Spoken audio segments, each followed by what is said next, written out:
Barakatah Yahweh, Bahashem Yahushai, Bahashem Rachak Kodash. Welcome to another live lesson. The name of this one is Various Topics. And this is dated April 12th, 2022, the year of Yahweh Bahashem Yahushai turning up. And pretty much, this is just a various topics based off of just different ideas and thoughts that been rolling around in my head and watching certain videos. So I just wanted to commit some of them to video, so that Lord's will it'll be a edifying lesson. Now the lesson that was done yesterday, just bear with me 1 second, dealing with that word Gentile. We dealt with the word Gentile, which goes back to the Greek word ethnos, and we spoke about the differences and the two types of Gentiles. And we dealt with that whole issue, going into the word ethnos and how it applies, to the word Gentile or Gentiles, and how, depending on the context of how it's written, you could determine how or who it's speaking about, and then Elder Yashwamba did somewhat of a follow-up on it, dealing with the word ethnos itself. He went into a whole definition of the word, going back, and there was something like that in the past. I don't think it was the same individual. It was a different individual that actually, said that when you go back to the history in them time periods, like the 1600s, the word Gentile had a different meaning than it does today. And today they've made it to where it applies to everyone. But back then they understood that it meant, a specific group, and the scriptures are very descriptive and very, very clear on what it's speaking about when you read the context. That's why it's all about the context. So in this lesson, what I want to do is I want to touch on the word nation in the New Testament. Hit a couple of scriptures on the word nation and show you where it goes to. So let's just, start it off with the book of Matthew, chapter 24 and verse 7, because in this particular chapter here, it's actually speaking about different nations, and this word nation can apply to Israelites as well as it can apply to other nations. It could apply to them collectively, or it could apply to them individually, depending on the context of the writing. So it says, "For nation shall rise against nation, and kingdom against kingdom, and there shall be famines and pestilences and earthquakes in divers places." So when we look the word nation up, behold, we get the word ethnos again. And that's why you have a variety of different definitions, because based off of the context of the scripture. You can't just take one definition and just apply it. That's what these wacky tacky Christians do. They'll come here, they'll say, see, the human family, that's it. It's over. In the case of Matthew 24, yeah, you can apply that, but there's no such thing as a human family. Everybody, even though everybody goes back to Adam, there's a separation in nations. All right. So in this case, it would be, you could say here, a multitude associated or living together, whether men or beasts, company, troop, swarm. This right here, a multitude of individuals of the same nature or genus, that would apply to like the Israelites or a separate nation that has the same beliefs, depending on the context of the scripture. Human family, that don't even sound right.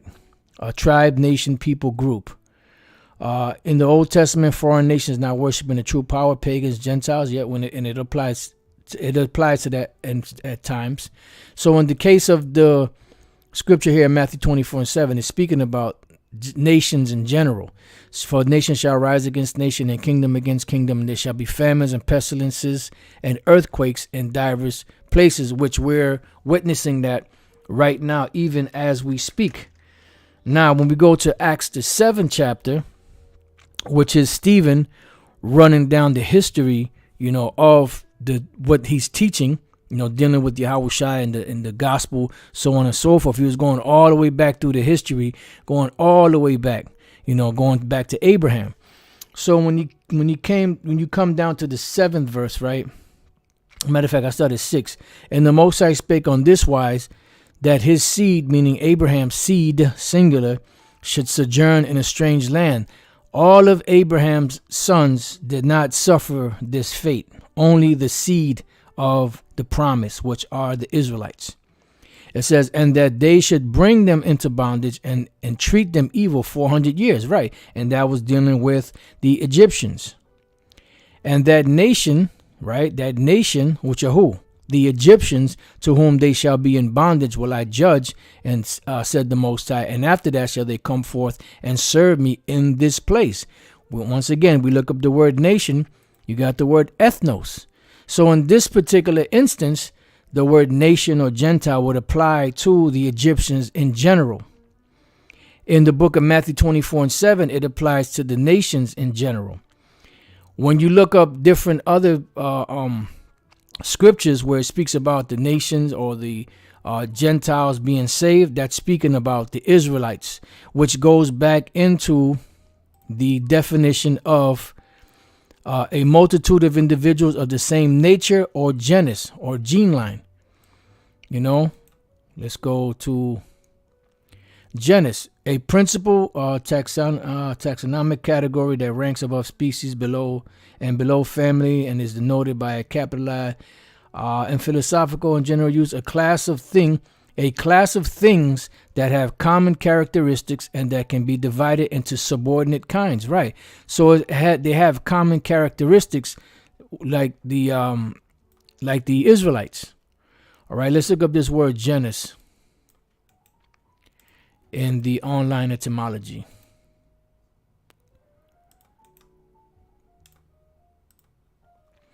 Latin, plural, genera, 1550s, as a term of logic, kind or class of things. And that's what it is. So when we go back here, a multitude of individuals, Israelites in this case, dealing with, when it brings this up, of the same nature or genus. Now, in the case of Acts 7:7, this definition would apply to the Egyptians, because they all had a certain custom, lifestyle, language, religion, so on and so forth. But sometimes when it speaks about the Gentiles being saved, that and you could use this particular definition for Israelites. It's very easy, very simple. All right, it says biological sense dates from circa 1600, from Latin genus, genitive generis, race, stock, kind, family, birth, descent, origin, see, which goes back to the word gene right here. Give birth, beget.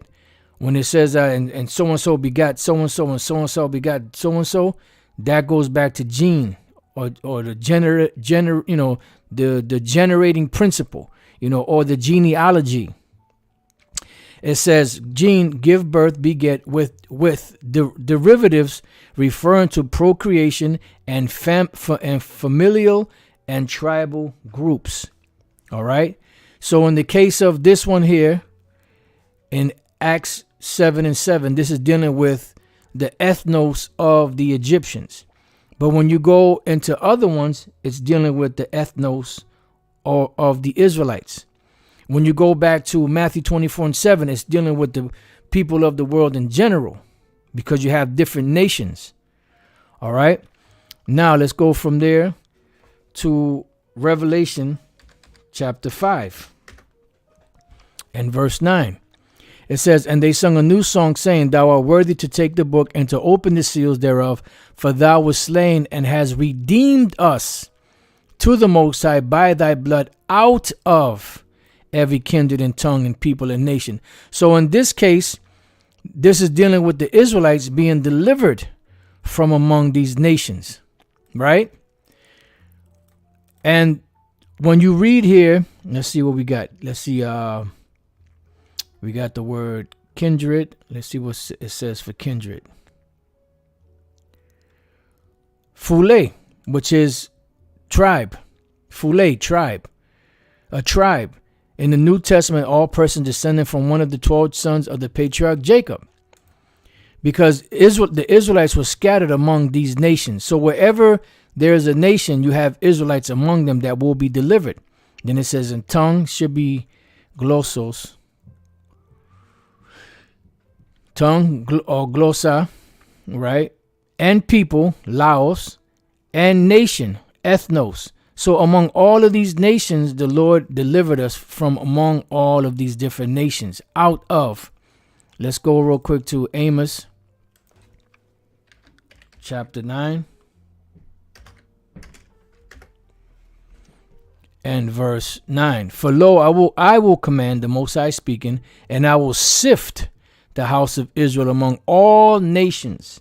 And this is what the Apostle John is seeing, the Israelites being delivered from all the nations around the world. Or pretty much Yahushua redeeming the Israelites from all these nations around the world, because one of the main curses that fell upon us was that we were going to be scattered among the nations. Like as corn is sifted in the sieve, yet shall not the least grain fall upon the earth, because all Israel shall be saved eventually in the kingdom of heaven. All right, so going back to this, it says, let's read it again. And they sung a new song, saying, Thou art worthy to take the book and to open the seals thereof, for thou wast slain and hast redeemed us to the Most High by thy blood out of every kindred, the Moabites, the Ammonites, the Hamites, the Edomites, the Ishmaelites, the Elamites, the Japhites, so on and so forth, and tongues, the different languages that they speak, and people, the different nations of people, and nation. So from among all these different nations, the Lord gathered us out. So this scripture is speaking about Israelites being redeemed, but they being redeemed from among the nations where they were scattered. All right? Because you look up the word redeemed. The word redeemed means to buy back. Agorazo is where you get the word agora. This is where you do, this is the marketplace, where you do business. It says to be in the marketplace, to attend it, to do business there, buy or sell of idle people, to haunt the marketplace, lounge there. Buy, redeem. The word redeem. Matter of fact, let's just get it. You redeem coupons. You clip coupons and you redeem coupons. Redeem. Compensate for the faults of a bad aspect of something. Gain or regain possession of something in exchange for payment. Now, let's take that same word. All right, X out of that. Let's go here. Redeem. Early 15th century, redeem, buy back. That's what it means, to buy back. Not to gain, to buy back. Read back and deem is to buy. Recover by purchase. See, it's a recovery. Recover by purchase. This is why the scriptures speak about the gospel or the ministry of reconciliation. Also, in the theological sense, deliver from sin and spiritual death, right? Because the Lord redeemed us back to him out of every nation, kindred, and tongue, so on and so forth. From Old French, redimer, buy back, and directly from Latin, redimere, to redeem, buy back, from red, back, or re. Emere, to take, buy, gain, to buy back, to take back, procure, okay? Pretty much that's it. So let's go back. So these Israelites were redeemed from among these nations. And then when they were redeemed from these nations, it says, and has made us unto our power kings and priests, and we shall reign on the earth. Now, the next one that I have dealing with the nations is Revelation 14:6. Right? It says, and I saw another angel fly in the midst of heaven, having the everlasting gospel to preach unto them that dwell on the earth, and to every nation and kindred and tongue and people. Right? Why? Just like in Revelation 5 and 9, because you have Israelites that are scattered among these nations that are being redeemed out of it by the words of the Most High. You look up the word nation, right? And what do we have? Ethnos. Once again, you see? So the Israelites are scattered among all these nations. Matter of fact, let's get one more. Let's go to Hosea chapter 8 and verse 8. Israel is swallowed up. Now shall they be among the Gentiles as a vessel wherein is no pleasure. That's why the Lord is going to redeem Israel from among these nations. All right. Now, let's get some more.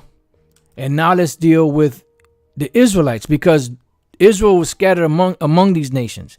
Now let's deal with instances where the Israelites are called in the scriptures, or identified in the scriptures by this same title. Let's go to St. John 11 and 47.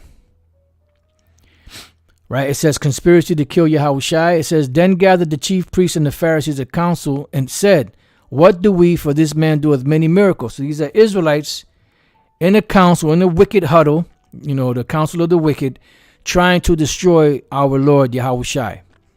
It says, if we let him thus alone, all men will believe on him, and the Romans shall come and take away both our place and nation. So what do we have there? Maybe there's a different word here for nation. Let's look. Nation, ethnos. See? So it's identified. It all depends on the context of the scripture. In this case, it's a multitude of individuals of the same nature or genus, of the same stock, of the same bloodline, of the same genealogy. All right? The 12 tribes. All right? So it says, and one of them named Caiaphas, being the high priest that same year, said unto them, you know nothing at all, nor consider that it is expedient for us that one man should die for the people. So in this he said right. But later on, he was the main one that crucified our Lord, that was with crucifying our Lord. And that the what? Whole nation perished not. Let's look up the word nation again. Whole nation. Nation, ethnos, perished not.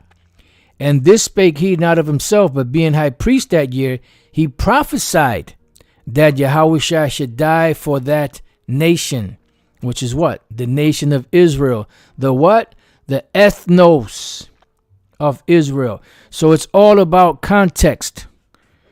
When to apply the context. We read scriptures before that was dealing with the actual other nations. We read scriptures where the Israelites would be scattered among these actual nations and be redeemed from these nations. Now we're reading scriptures where the word nation or ethnos applies to Israelites. It's all about the context.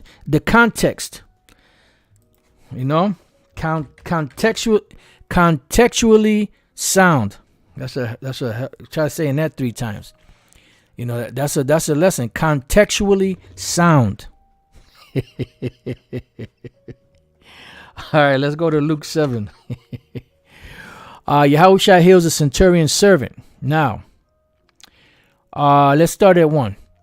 Now, when he had ended all his saying in the audience of the people, he entered into Capernaum, and a certain centurion's servant, who was dear unto him, was sick and ready to die. And when he heard of Yahushua, he sent unto him the elders of the Jews, beseeching him that he would come and heal his servant. And when they came to Yahushua, they besought him instantly, saying that he was worthy for whom he should do this. For he loveth our nation, and he hath built us a synagogue. So obviously this was an Israelite foreigner that loved the nation of Israel, because he was an Israelite. But being that he was a Roman, more than likely he was just like Cornelius, that was brought up in the heathenistic ways. Unlike TJA, Tiberius Julius Alexander, that was a Jew that knew that he was a Jew, but he had a disdain for the Jews. He had a disdain for being a Jew. That's why he called himself, or they called him Tiberius Julius Alexander. You see? So in this case here, the word which is applying to the Israelites is what? The word ethnos, once again.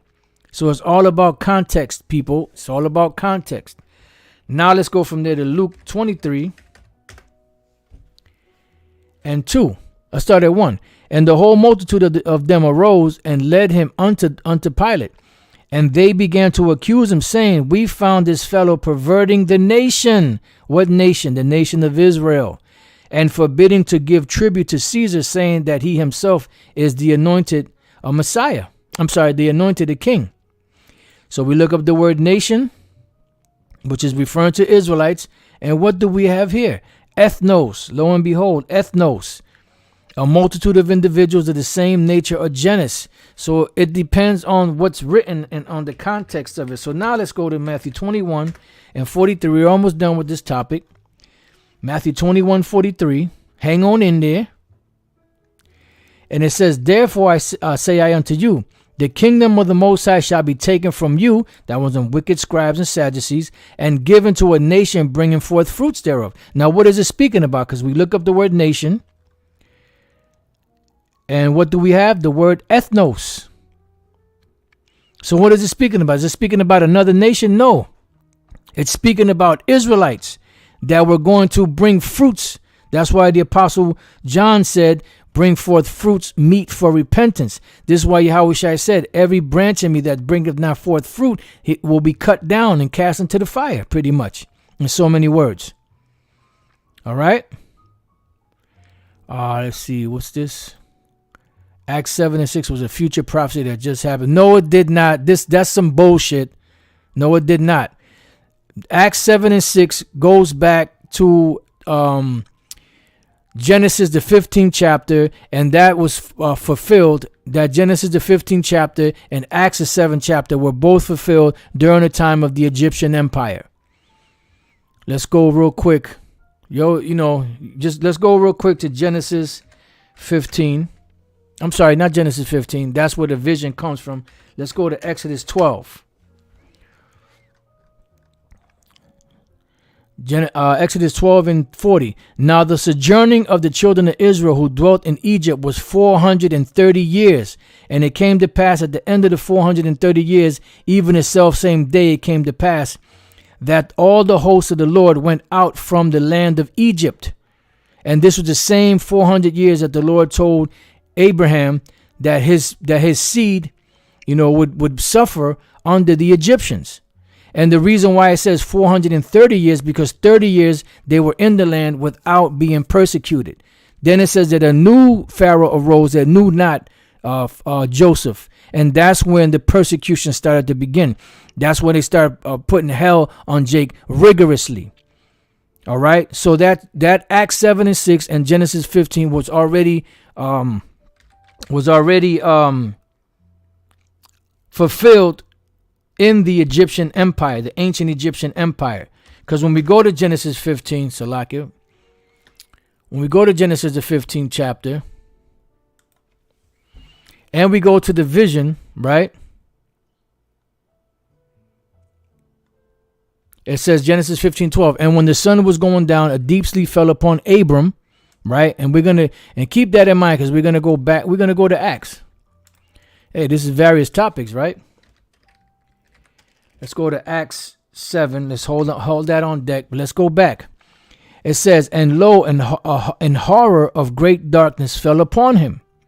And he said unto Abram, know of a surety that thy seed shall be a stranger in a land that is not theirs. And where was this? In Egypt. And shall serve them, and they shall afflict them 400 years. And that was what we just read in the book of Exodus, the 12th chapter. The 400 years the 400 years they were in captivity under the Egyptians, under rigorous rule. But the 30 years was when they were in there with Joseph, and the pharaohs that came after that did not know who Joseph was. It says, and also that nation dealing with the Egyptians, whom they shall serve, will I judge, and afterward shall they come out with great substance. Now, what was the great substance that they came out with? Let's go back to Exodus. Let's go back to Exodus 12. See that false bullshit, and nobody calls anybody out on that. Now, had we said something like that, there would have been all kind of videos from all kind of groups coming against us. Bunch of fucking hypocrites.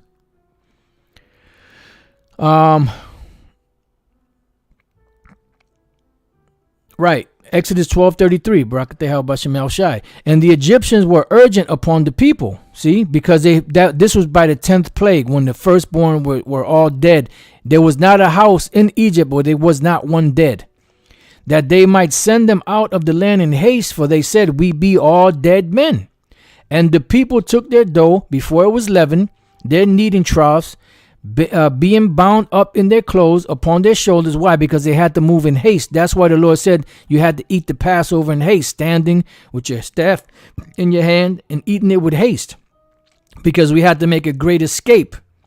It says, and the children of Israel did according to the word of Moses, and they borrowed, or pretty much they spoiled, of the Egyptians jewels of silver and jewels of gold and raiment. And the Lord gave the people favor in the sight of the Egyptians, so that they lent unto them such things as they required, and they spoiled the Egyptians. So they came out of Egypt with great substance, according to the prophecy that the Lord said to Abraham. You know, matter of fact, let me go to these precepts that the elder is bringing out. Psalms 105:37. He brought them forth also with silver and gold, and there was not one feeble person among their tribes. Yep. Egypt was glad when they departed, for the fear of them fell upon them. Right. So they came out with great substance, as we read here. And also that nation whom they shall serve will I judge. What was that? The plagues, the 10 plagues. And afterwards shall they come out with great substance. Who? The Israelites shall come out with great substance. We just read about that. And thou shalt go to thy fathers in peace. Thou shalt be buried in the good old age. But in the 4th generation, right, of what? Of the people, they shall come hither, for the iniquity of the Amorites is not yet full. Who are the Amorites? And don't say, oh, that's the Americans. You see how close are Amorites, Americans? No. The Amorites are Canaanites. They're a family of the Canaanites. And the Lord promised that we would get that land. That was one of the promises he made to Abraham, going back to Genesis, the 12th chapter. Then it says, and it came to pass that when the sun went down and it was dark, behold, a smoking furnace and a burning lamp that passed between those pieces. In the same day the Lord made a covenant with Abram, saying, unto thy seed have I given this land, from the river of Egypt unto the great river, the river Euphrates. The Kenites and the Kenizzites and the Cadmonites and the Hittites and the Perizzites and the Rephaim, which were all Canaanites, and the Amorites and the Canaanites and the Girgashites and the Jebusites. So that's when we came out and we got that land, because after Moses and Aaron passed, and all the children of that multitude, including, or that generation, including the mixed multitude, were all dead. The only two that made it to the promised land from the beginning, that were there from the beginning, was Joshua and Caleb, 2 Israelites, one from the tribe of Ephraim, one from the tribe of Judah. All right. And they started the conquest of what? The lands known as the lands of Canaan, the Canaanite lands. The first one they went to was Jericho. That's where they encountered Rahab the harlot, the 2 spies. And then from that point on, they started to conquer all of those lands that the Canaanites had at the time. This is the vision that the Lord gave to Abraham. And when we go back to Acts the 7th chapter and read the first verse, it says, and then said the high priest, are these things so? And he said, men, brethren, and fathers, this is Stephen speaking. Hearken, the power of glory appeared unto our father Abraham. So he's going back to the same history and the same scriptures we just read and broke down what it meant. That's what he's speaking about. Let me see something unto this day.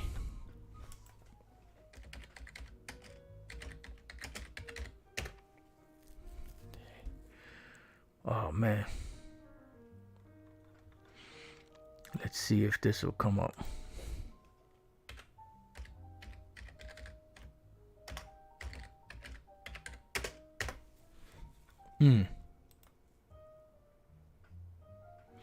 Just bear with me 1 second.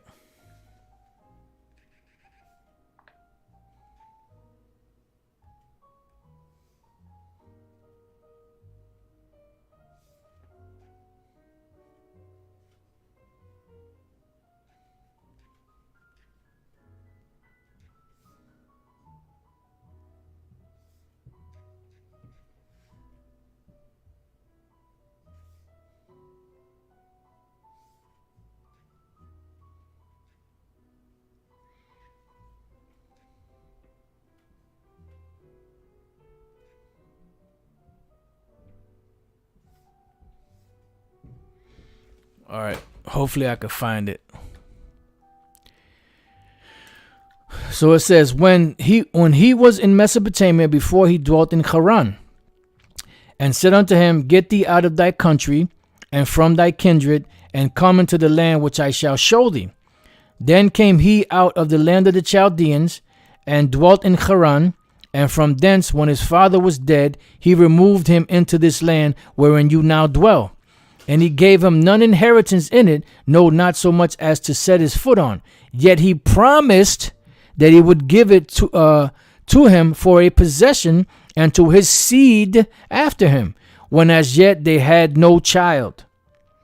It says, and the Most High spake on this wise, that his seed, going back to what? The vision in Genesis the 15th chapter, that his seed should sojourn in a strange land, and that they should bring them into bondage and entreat them evil 400 years. And this is the same prophecy that we're reading from Genesis 15, which happened during the time of the ancient Egyptian empire.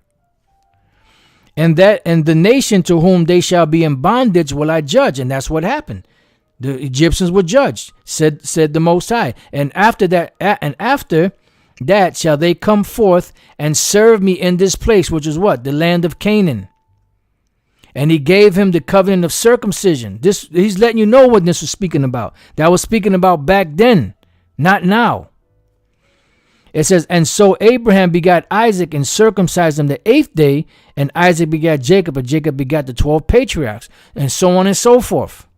It says, and the patriarchs moved with envy, sold Joseph into Egypt, but the Most High was with him, and delivered him out of all his afflictions, and gave him favor and wisdom in the sight of Pharaoh, king of Egypt.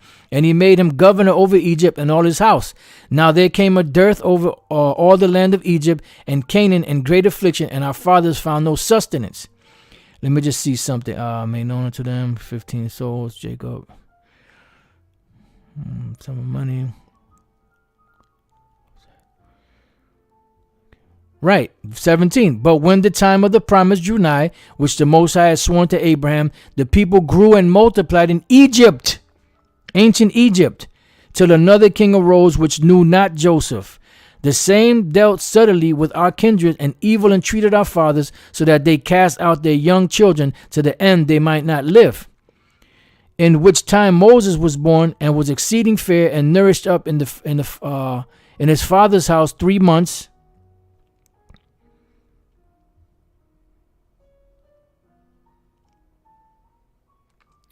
All right, so you can read the rest of this. So that whole thing about the 400-year prophecy from 1619 to 2019, that's bullshit. That already happened during the time of the ancient Egyptian empire. All right, so you guys got to stop teaching that nonsense. But you ain't. You guys, some of you guys are gonna keep teaching that bullshit. There's a precept, I believe it's in the book of Acts. I don't know exactly how it's worded, something about the inheritance of the tribes unto this day or something like that.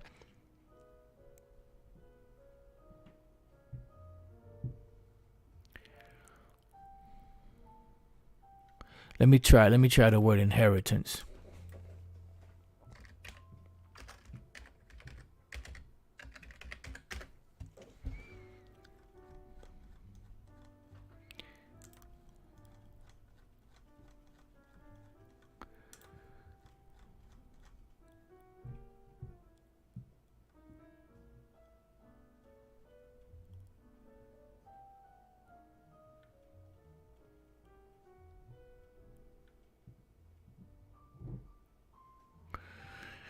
Nah, I can't think of it. If any brother know what I'm speaking about, I believe it was the Apostle Paul that said it. Let me try one more thing.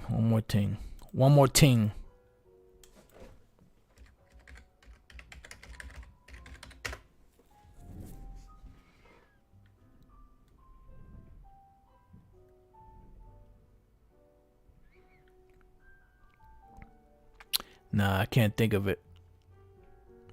I'm not sure how it's worded. I believe it says something about the inheritance of the 12 tribes unto this day or something like that. But, nevertheless, that's neither here nor there. So let's go back.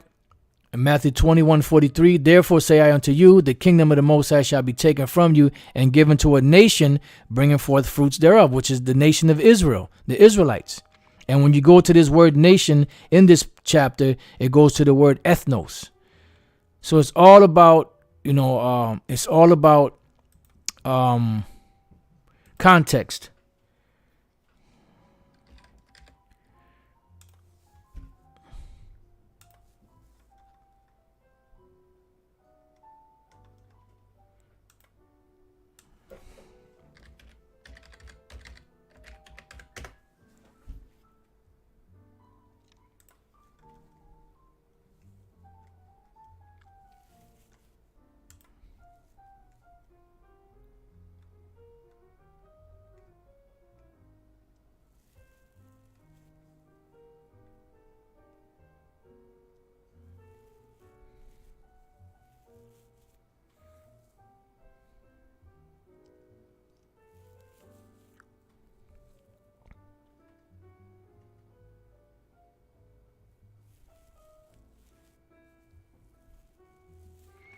All right, so now let's go from there. Let's see. I got one more, and then we can move on to the next topic. This is the book of Matthew, chapter 7, and verse 26. Nah, I must have wrote something down wrong. Oh, let me try Mark. I put down Matthew, but it's Mark. Mark 7 and 26, dealing with the woman. I start at 24. And from thence he arose and went into the borders of Tyre and Sidon, which you had a whole community of Israelites all throughout the coast, of the Mediterranean Sea. Tyre, Sidon. You had Syria. Syria. You had all of those lands there. Caesarea, so on and so forth. And entered into a house and would have no man know it, but he could not be hid because of his fame. It says, for a certain woman whose young daughter had an unclean spirit heard of him and came to and fell at his feet. The woman was a Greek, a Syrophoenician by nation, meaning she was an Israelite that was in that region that was being called a Syrophoenician. The Greeks, there's no difference between the Jew or the Greek. And when you look up this word nation here, and the word goes to genos, right? Now check this out, because this kind of leads into the next part of this. Genos is kindred, offspring, family, stock, tribe, nation. An example, nationality or descent from a particular people. The aggregate of many individuals of the same nature, kind, sort. She was an Israelite that happened to be caught up in that Greek philosophies. Because if that's the case, and when it says there's no difference between Jew or Greek, the Greeks are talking about the other nations then, which is not. It's talking about the Israelites that were caught up into the Greek customs, the Greek fashions, and obviously this woman was caught up into it, and she just happened to live in the region of the Syrophoenicians, which is, land of Syria, up in the northern quarters.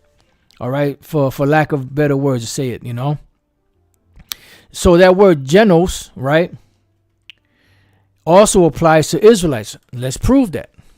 Let's go to the book of Acts, chapter 4, and start at 5.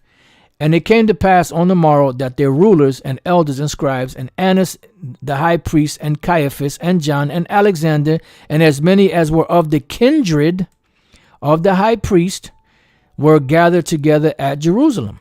So we look up that word kindred, right? And you have the word genos.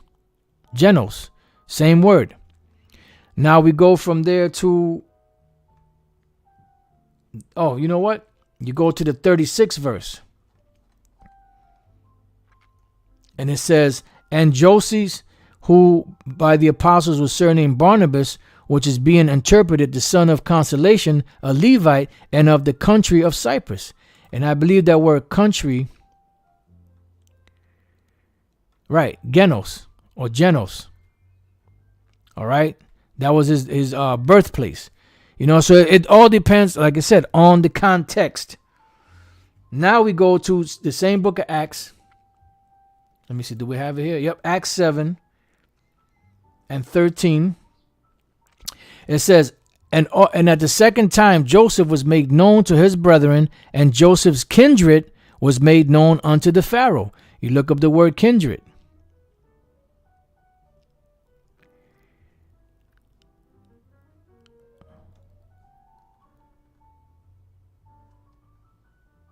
Right here, Genos or Genos, kindred.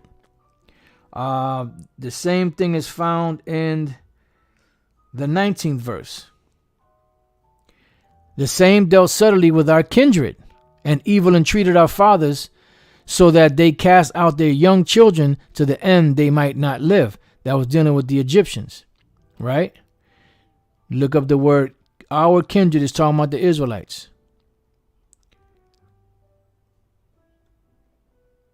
Boom. Genos. All right. Like I said, it all depends on context. And you got other verses in there that go into the same thing. Just in the interest of time, let me just jump down to 1 Peter. I got a few other ones, but I'm just going to just jump down to 1 Peter 2 and 9. But you are a chosen generation, a royal priesthood, and holy nation, a peculiar people, that you should show forth the praises of him who have called you out of darkness into his marvelous light, which are the Israelites. And we look up the word generation, which is gene or genealogy, genos or genos. You know, so that woman is an Israelite that just happened to be called the Syrophoenician by nation, because that's where she was living at the time. Just like the Apostle Paul had Roman citizenship. You had certain Israelites, you know, that were living in those different nations that had citizenship among them. But they knew that they were Israelites, and they would come 3 times a year to the feast. But then you had others to the different feasts. Then you had others that didn't know that they were Israelites, that were caught up in those philosophies, going back to the time of the Greek Empire through the Hellenization period. And that's who the Apostle Paul was going to teach and to break things down to. So enough of that you could keep going on and on and on. You could just go to the word genos and come down here, and you see all these different precepts, which I picked a few of them out. You know, and matter of fact, even Yahushai right here. I, Yahushai, have sent mine angel to testify unto you these things in the churches. I am the root and the offspring of David, and the bright and morning star. You go to the word offspring. Boom, genos. You see? All right, so let's fast track it now. Let's move forward. Now, I forgot what I was listening to, or a thought came. I can't really remember how it went down, through the spirit. But somehow, the term "age of consent" came into my mind. So I typed in "age of consent," which I put this in the description box. Now, the age of consent. This was dated September 25th, 2015. Age of consent is the age at which an individual is deemed legally competent to consent to engage in sexual activities. This minimum age varies by state, and having sex with someone under the age of consent is considered to be a criminal act. Some jurisdictions make allowances for minors engaging in sexual activities with each other, though there may be guidelines as to the age difference. To explore this concept, consider the age of consent definition. Definition of age of consent. The legal age at which a person is legally competent to consent to engage in sexual activities. Origins 1275, 1275, right? English Law Statute of Westminster, which they still use to this day, going all the way back to the 1200s. What is age of consent? Historically, societies accepted age of consent for marriage and sexual activity was left to the family to decide prior to the 12th century. Society had no concept of childhood. Children were thought of as small adults and expected to take on adult responsibilities.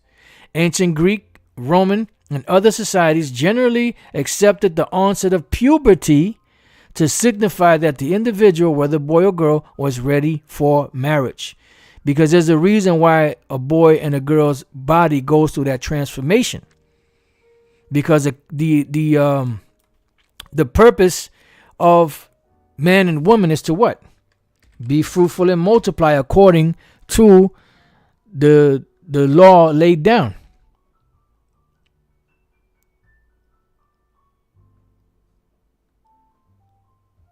Right here, Genesis 1:28, and the powers blessed them, and the power said unto them, be fruitful and multiply, and replenish the earth and subdue it. So now how do you become fruitful and multiply? By the act of sex. That's what the purpose of sex is for. Fruitful, para, right? To bear fruit, to be fruitful, branch off. All right. And then it says multiply.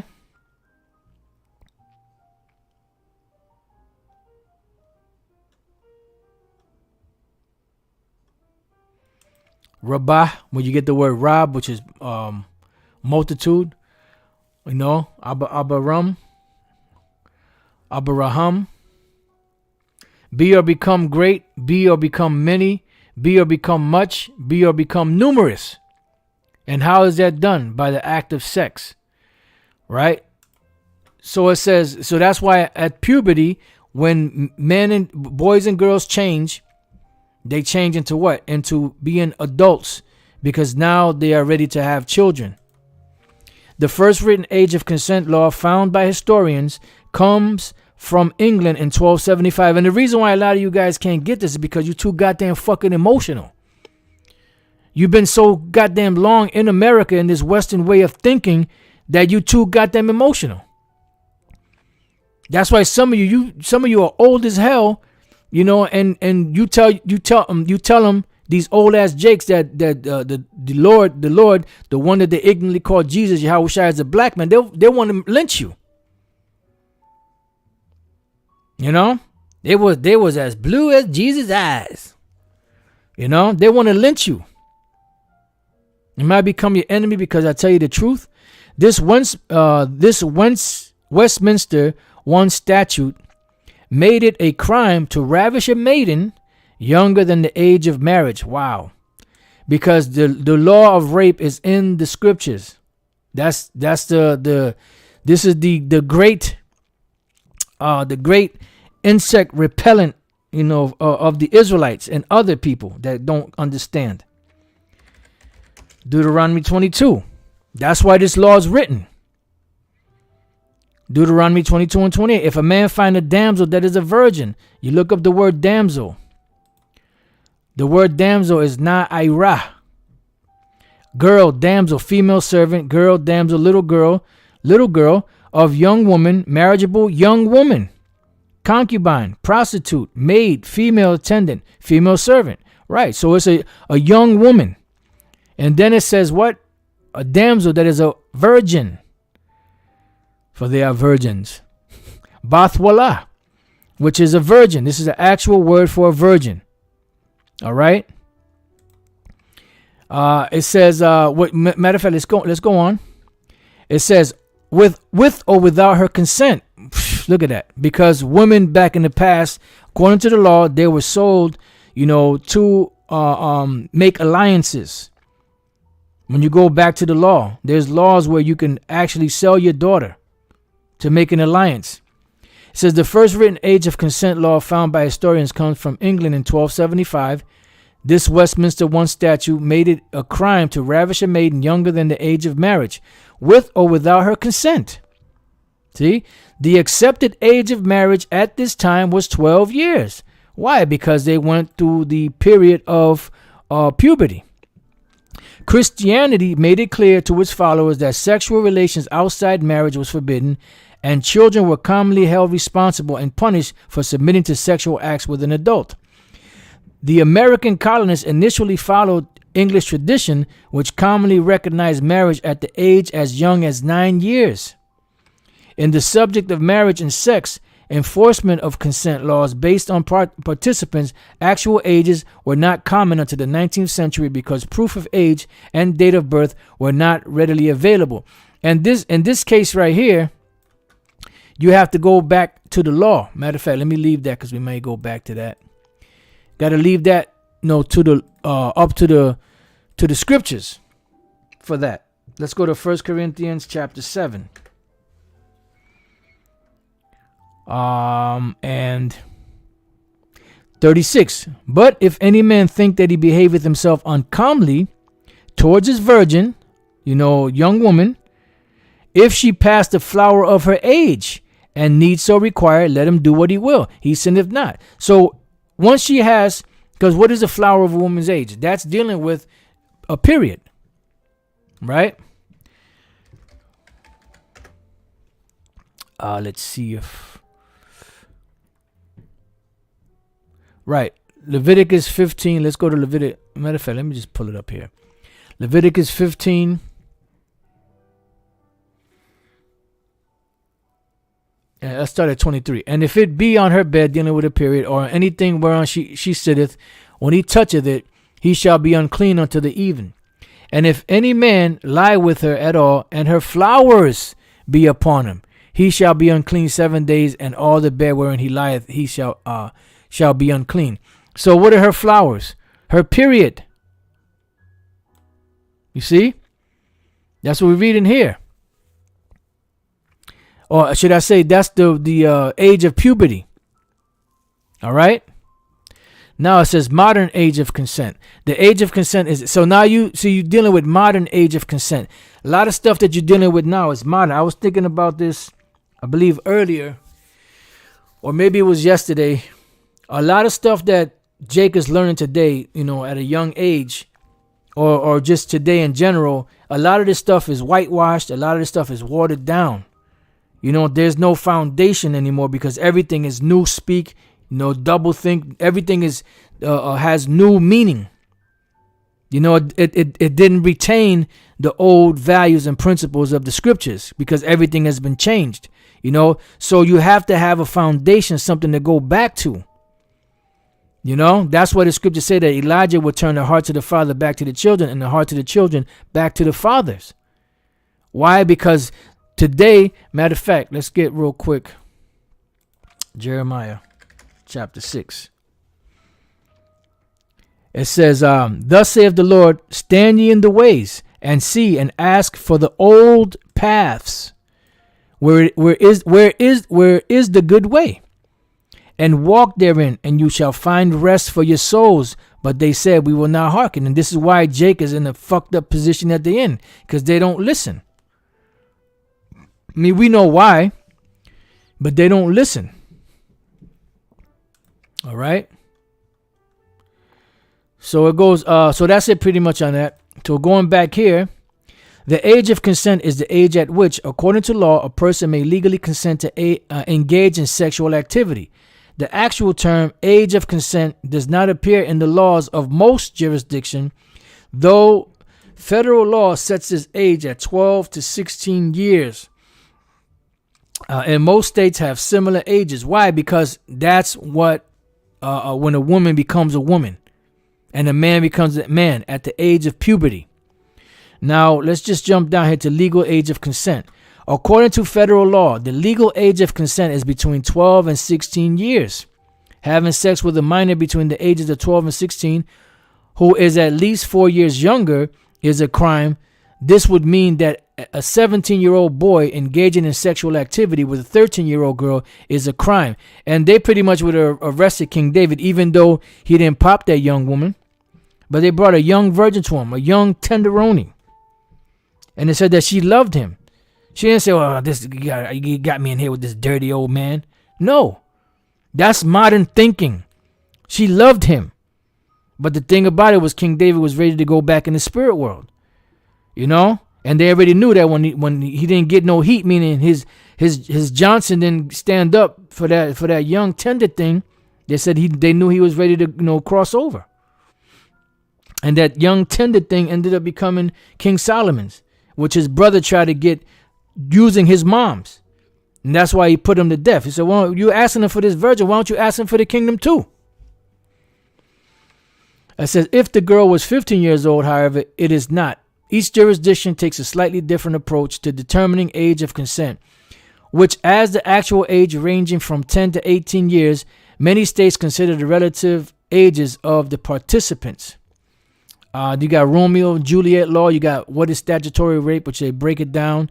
Now we come down here, age of consent by state. All right. Now you come down here, it gets age of consent by state, legal age of consent, acceptable age difference. And it breaks it down from Alabama all the way down to Wyoming. Right. And the average is 16. Then you have 18, 17, 18, 16, 17, so you go through each state and they give you the legal age ranging from 16 to 18, although they said in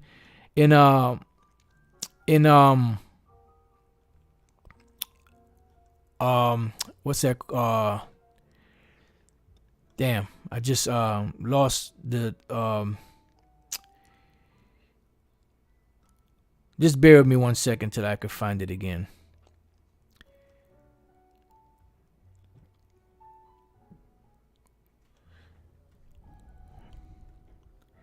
Just had it right here. Federal law. According to federal law, the legal age of consent is between 12 and 16 years. So they put 16 to 18 per, that's dealing with per state. Now, the acceptable age difference is two years here in Alabama, right? So at age 16, if a man that's 18 lays down with this woman, that's cool. But if he's 19, that's not cool. Here, if in Alaska, if she's 16 and he's 19, that's cool. But if he's 20, it's not cool. See here, 18. So if a woman is 18 in Arizona and you happen to be 21 years old, they'll arrest you, which is total bullshit. And so on and so forth. Like I said, they give you in here, California is 18 with 0 age difference. So on and so forth.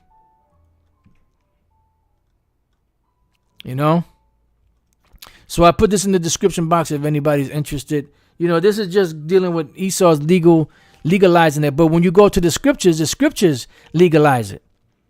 The scriptures give us, the age of consent. If a man find a damsel that is a virgin, which is not betrothed, and lay hold on her, meaning he grabs her, and lie with her, meaning he pops her, and they be found, because eventually they're going to be found. Now, is the word, you have individuals that have a problem to say, okay, if a woman is 12 years old, if she passed the flower of her age, you can have sexual relations with her, they get mad. They would have looked at King David with disdain. Now let's go from there. Let's go to because it said a damsel, right?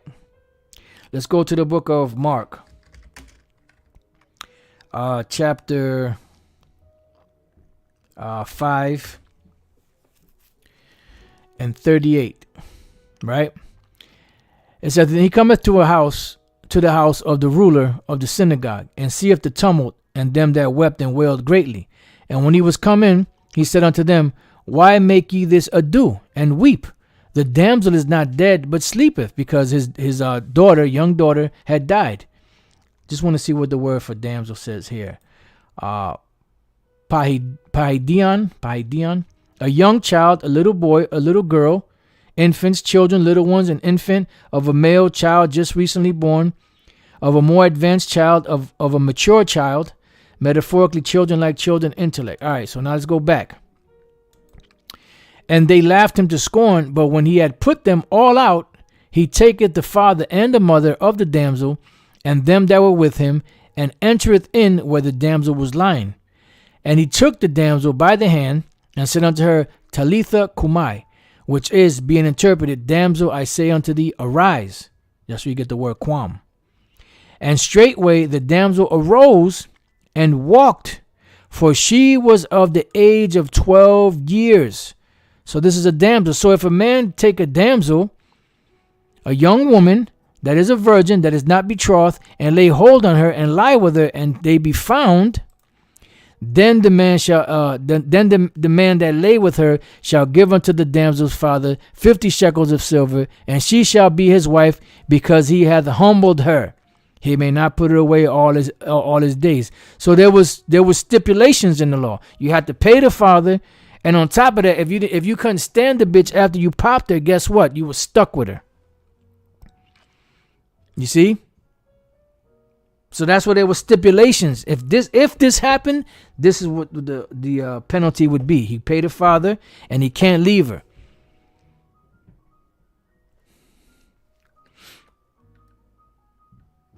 All right, so let's look up this word, which we've done many times.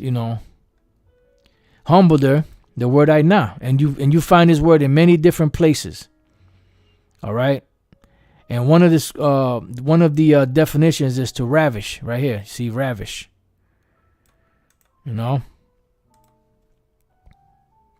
Seize and carry off someone by force. All right, he hath humbled her. He took it.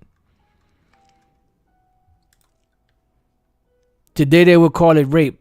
Rape is just a seizure of someone. When the cop has you apprehended, that's rape.